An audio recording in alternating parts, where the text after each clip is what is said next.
రేణిగుంట మండలం గాజులమాన్యం పంచాయతీలో గత 30 సంవత్సరాలకు పైగా నేపాల్ దేశస్తులు నివాసముంటున్నారు. ప్రస్తుతం జరుగుతున్న ప్రత్యేక ఓటర్ల సవరణ ప్రక్రియలో ఇక్కడే నివాసముంటున్న 15 మంది నేపాల్ దేశస్తుల ఫామ్లను BLO తిరస్కరించడంతో విషయాన్ని తహసీల్దార్ దృష్టికి తీసుకువెళ్లారు.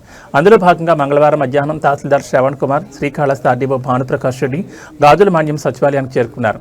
సచివాలయంలో ఆర్డీఓ ఇక్కడే నివాసముంటున్న నేపాల్ దేశస్తులతో మాట్లాడి వారి వివరాలు సేకరించారు. వారి వద్ద ఉన్న అడ్రస్ ప్రూఫ్లకు సంబంధించి జిరాకులను స్వీకరించి పరిశీలించి తదుపరి చర్యలు తీసుకుంటామని తెలిపారు. రెండు విషయాలు ఇక్కడ ఒకటి వచ్చేసి SIR ఏదైతే డిజిటలైజేషన్ ఎన్యూమరేషన్ ఫామ్స్ డిజిటలైజేషన్ చేస్తున్నామో అది 21వ తారీఖు వరకు ఎక్స్టెండ్ చేయడం జరుగుతుంది ఒకటి.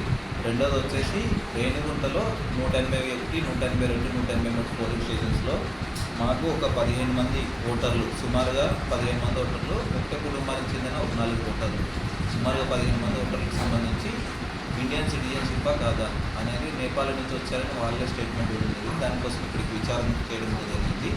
విచారణలో భాగంగానే వాళ్ళ దగ్గర ఉన్న ఆధార్ కార్డ్స్ కానీ, ఓటర్ ID కానీ, లేకపోతే బ్యాంక్ అకౌంట్ పాస్బుక్స్ కానీ ఇవన్నీ కూడా వాళ్ళ దగ్గర సేకరించి ఇప్పుడు తుది నిర్ణయం పొలిటికల్ పార్టీ మీటింగ్ జరిగిందంతా వాళ్ళతో పాటు కన్సల్ట్ అయ్యి తుది నిర్ణయం తీసుకోవడం జరిగింది. సో ఇప్పుడు ఒక 7 రోజులు అయితే ఎక్స్టెండ్ చేయడం జరిగింది. ప్రతి నియోజకవర్గంలో ఉన్న ప్రతి ఓటర్కి కూడా మేము విజ్ఞప్తి చేసుకోవడం ఏమనగా మీ దగ్గర కానీ ఏదైనా కానీ మళ్ళా మీరు 2002 ఓటర్ లిస్టులో కానీ ఇంకేజ్ అయినా సరే, లేకపోతే ఎవరినన్నా మా BLOs ఆబ్సెంట్లో కానీ షిఫ్టెడ్లో కానీ పెట్టినట్టయితే మీరు మళ్ళీ మాకు కానీ ప్రూఫ్స్ కానీ సబ్మిట్ చేసినట్టయితే దాన్ని మళ్ళీ మా AARO లాగిన్లో రివర్ట్ బ్యాక్ చేసి రోల్ బ్యాక్ చేసి మళ్ళీ వాళ్ళని మ్యాపింగ్ చేయడం జరుగుతుంది. ధన్యవాదాలు.